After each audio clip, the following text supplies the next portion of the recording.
A graça e a paz do Senhor Jesus, na Keiê, Noé, em Boinu. Espero que todos estejam bem, aí desfrutando da gloriosa paz do nosso Senhor e Salvador Jesus Cristo. Nesta aula trataremos do aspecto religioso presente no Novo Testamento. O nosso foco nesta aula, esta terceira aula, será o paganismo que nós observamos registrado no Novo Testamento, algo que é visto bem ali nas viagens missionárias do apóstolo Paulo e dos outros missionários, como eles lidaram com essa questão religiosa em muitas cidades onde o paganismo estava presente. Devemos lembrar que a dominação política, como nós vimos na aula passada, romana, sobre a influência cultural grega, trouxe esse panteão de deuses, de crenças variadas para as regiões tanto da Europa, Ásia, onde o Império Romano dominava.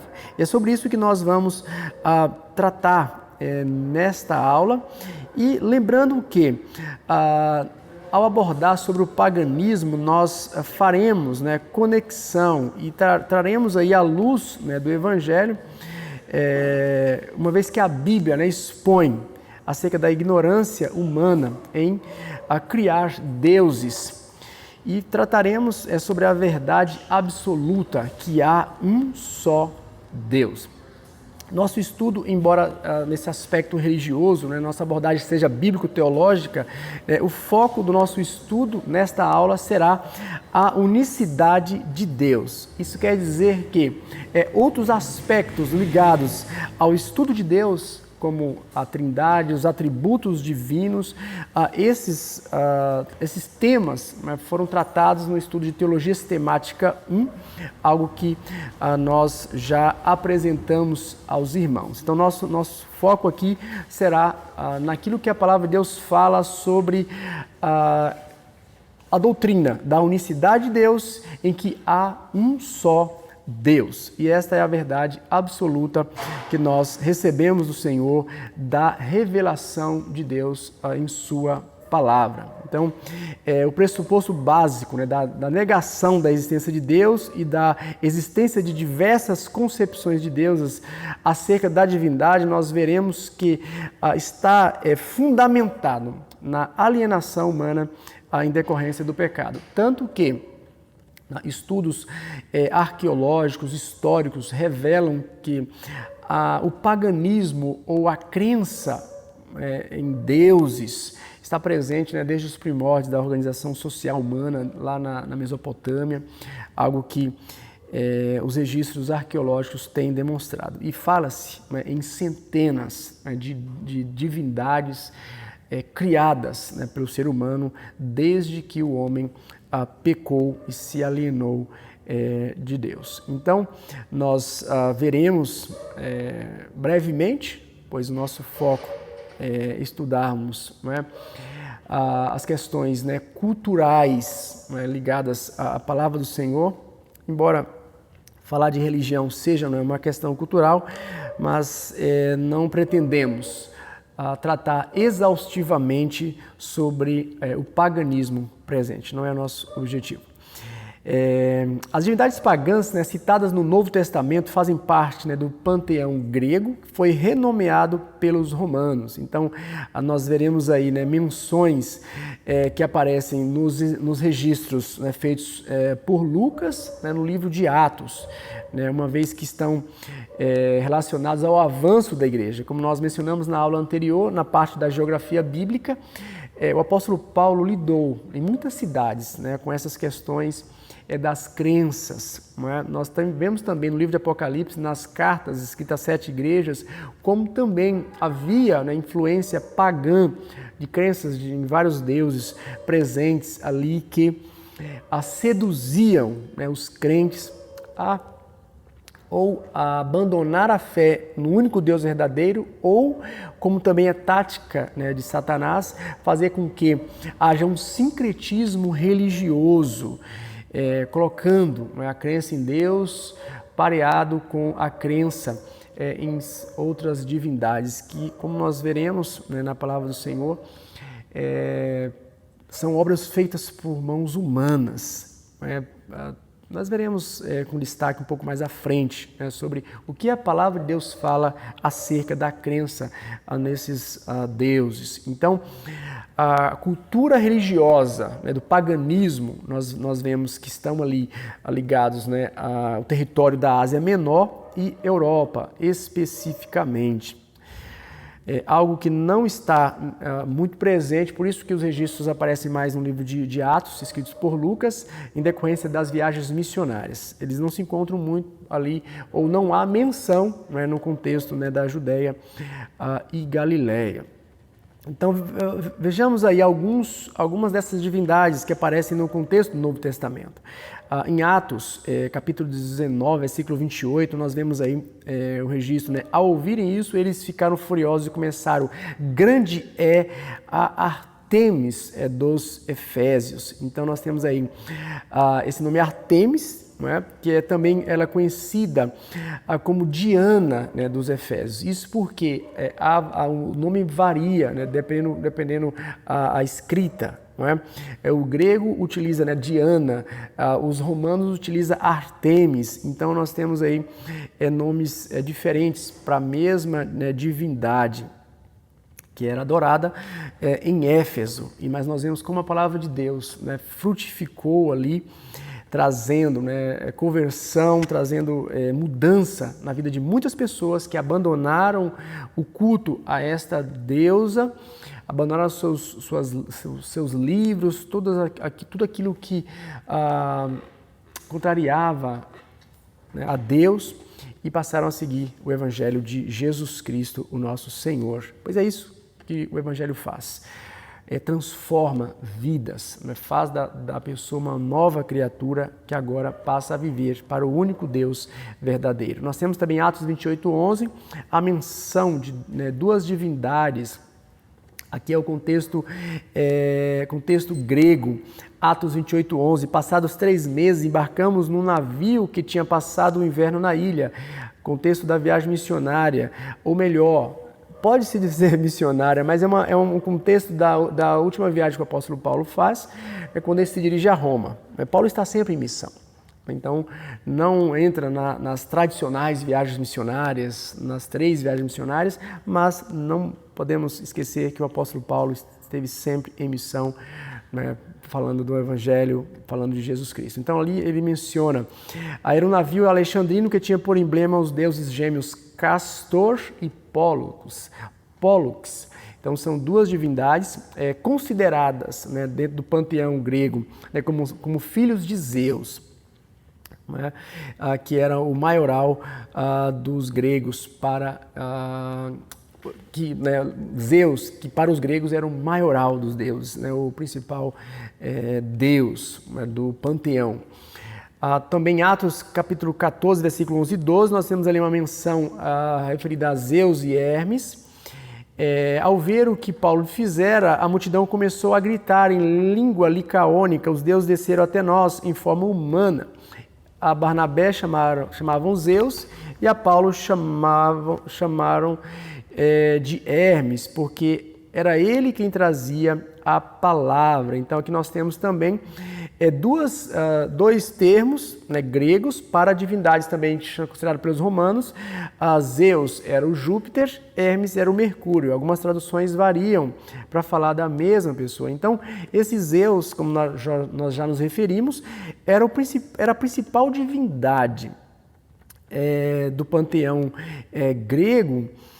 E assim, a mitologia traz muitas questões, né, ligadas a essa divindade, né, quanto à questão, né, dos seus relacionamentos, a questão dos seus filhos, né, filhos que eram deuses, considerados deuses ou semideuses, uma vez que este Zeus, né, não teve apenas relacionamentos, segundo a mitologia grega, com deusas, né, chamadas deusas, mas também com mulheres humanas. Então, a partir desses relacionamentos, a mitologia fala, né, de nascimentos, né, de deuses e semideuses, como por exemplo o próprio Hermes, né, citado aí no Novo Testamento, é um filho, né, de Zeus, é considerado, né, Deus do comércio, né, dos viajantes.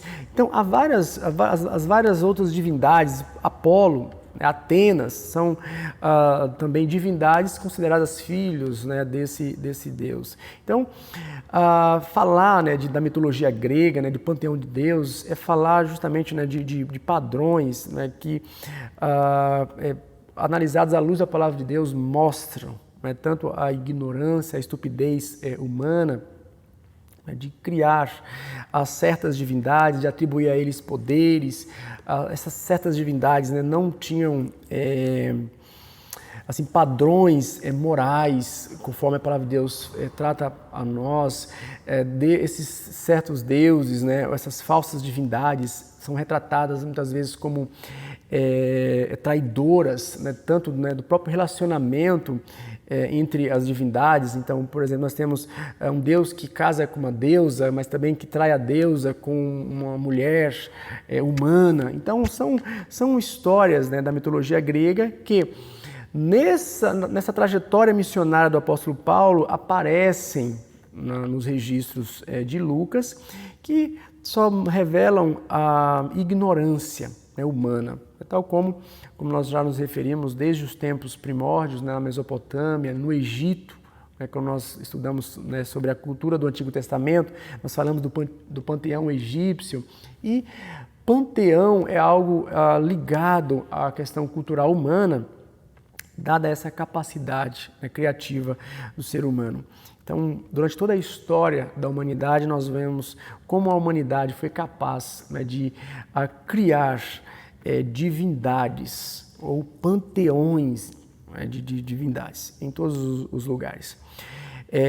Então, deixando aí esse aspecto apenas, né, para nós termos essa noção do que está acontecendo no Novo Testamento sobre a religiosidade ou paganismo, o que a Bíblia, né, fala acerca dos deuses pagãos. Nós temos inúmeras referências que a palavra de Deus fala sobre deuses pagãos. A Bíblia os menciona, por nomes até, para mostrar, para revelar, né, a estupidez humana, né, de criar entidades, né, criar divindades. Mas a palavra de Deus trata a nós. Eu quero trazer para você um texto, né, do Salmo 115, versículo 4, até o versículo 7, quando o salmista fala, né, sobre essas divindades. Os ídolos deles são esses deuses. São de prata e de ouro, são feitos por mãos humanas. Têm boca, mas não podem falar. Olhos, mas não podem ver. Têm ouvidos, mas não podem ouvir. Nariz, mas não podem sentir cheiro. Têm mãos, mas nada podem apalpar. Pés, mas não podem andar. Nem emitem som algum da sua garganta. Aqui está a resposta da palavra de Deus acerca dessas divindades que foram criadas, né, pelo ser humano. Esse ser humano que se alienou de Deus e busca pelos seus próprios meios chegar até Deus, ignorando a mensagem do Evangelho, que contraria esse entendimento humano de buscar a Deus. Na realidade, Deus busca o ser humano e, a partir dessa busca, ele transforma a natureza e o ser humano agora passa a viver exclusivamente para o único Deus verdadeiro. E é isso que a mensagem do Evangelho tem feito ao longo de toda a história. Onde ela chega, ela age para transformar a natureza e as pessoas começam a perceber que essas divindades não passam de invenções humanas, mas, como diz a palavra do Senhor, o Senhor criou os céus e a terra. Então, os deuses que eram cultuados no Egito hoje não são mais cultuados. Os deuses cultuados na Roma e na Grécia Antiga também não são mais cultuados. Os deuses vikings também não são mais cultuados. Por quê? Porque o Evangelho chegou até eles. E onde o Evangelho chega, transforma essa ignorância, né, humana, restaura, né, a dignidade humana e faz com que essa humanidade, ou esse que crê em Jesus, adore o único Deus verdadeiro. Então, a palavra do Senhor fala do único Deus verdadeiro. Essa é uma verdade absoluta da palavra de Deus que deve ser anunciado a todos os povos, raças, línguas, tribos e nações. A palavra de Deus não em nenhum momento questiona a questão da existência, apenas apresenta Deus como lá no princípio, Gênesis 1:1, no princípio criou Deus os céus e a terra. Assim a palavra de Deus mostra. Tudo isso foi mostrado, né? Tudo isso, e nós vemos em Deuteronômio 4:35, tudo isso foi mostrado a vocês para que soubessem que o Senhor é Deus e que não há outro além dele. Então há muitas outras citações bíblicas, vou citar mais uma, quando Paulo escrevendo a Timóteo, primeira carta, capítulo 1, versículo 17. Ao Rei eterno, ao Deus único, imortal, invisível, sejam honra e glória para todos sempre. Amém. Então chegamos aqui ao fim. A terceira aula da disciplina Antropologia Cultural do Novo Testamento. E nós, embora, né, nós vejamos, né, menções na Bíblia, né, tanto no Antigo quanto no Novo Testamento, né, de histórias de muitos panteões de divindades, como acontece ainda hoje em lugares da Terra, nós vimos, né, a verdade incontestável desde a eternidade e que não há no céu, na terra ou em qualquer outro lugar, Deus como o Senhor. O salmista declarou: quem é como o Senhor nosso Deus? Como já nos referimos, não estava em pauta, né, na Bíblia, pelos profetas, escritores, discutir a existência de Deus. Nós vemos a palavra de Deus revelando este Deus único. Então, o conhecimento que os escritores bíblicos tinham, né, acerca de Deus estava intimamente relacionado à revelação. Ou seja, Deus de fato se revelou a eles. E sobre essa existência, né, de outros deuses, embora a Bíblia os mencione, na realidade vemos que tais menções servem para ressaltar a condição de alienação humana e das trevas espirituais que os cercam. Como cristãos, cremos e proclamamos, né, o que está na palavra de Deus. Nós rejeitamos falácias e enganos em torno de relativismo religioso ou daquilo que o ser humano impõe, né, ou a cultura impõe, que qualquer Deus é Deus, né, não importa aquilo que você crê, que é esse relativismo religioso, o ecumenismo, né, que quer unir todos, né, não tendo aí parâmetro algum, referência alguma, né, não importa aquilo que você crê, algo que está ligado também ao relativismo. Estamos aqui todo mundo é no mesmo barco. Na realidade, não está todo mundo no mesmo barco. Quem está no barco com Jesus são aqueles que creem no Senhor Jesus. Quem não está, está perdido, está mergulhando, né, para a perdição. Mas nós estamos aqui para anunciar a estes que, né, creem em muitos deuses, têm práticas sincretistas, ou seja, querem acoplar, né, no cristianismo muitas vezes crenças pagãs, ou até mesmo viver as suas crenças pagãs, dizendo que crê em Deus ou crê em Jesus, algo que não condiz com a palavra do Senhor. Então nós somos chamados por Deus para anunciar a mensagem que transforma, né, que destrói todo o engano, toda a mitologia, toda a fábula, toda a lenda, né, em torno da crença em deuses falsos. Né? Ao Senhor nosso Deus seja a honra, a glória e o louvor para todos sempre. Amém. Que Deus abençoe a sua vida e até a nossa próxima aula.